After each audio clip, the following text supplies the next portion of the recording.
County in south central Wisconsin, Iowa County in south central Wisconsin, southwestern Sauk County in south central Wisconsin, until 12:30 a.m.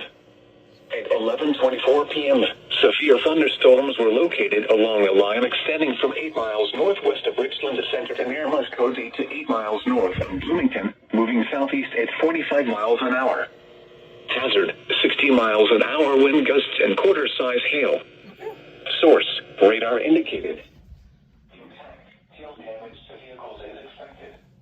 Expect wind damage to roofs. Entries. Locations impacted include Dodgeville, Mineral Point, Darlington, Spring Green, Belmont, Blanchardville, Barneville, Highland, Arena, Plain, Ridgeway, Avoca, Orion, Linden, Waldwick, Elk Grove, Cobb, Fayette, Clyde, and Lamont. Other landmarks included are the following locations: Hyde's Mill, the House on the Rock, and Iowa Grant School. Remain alert for a possible tornado. Tornadoes can develop quickly from severe thunderstorms.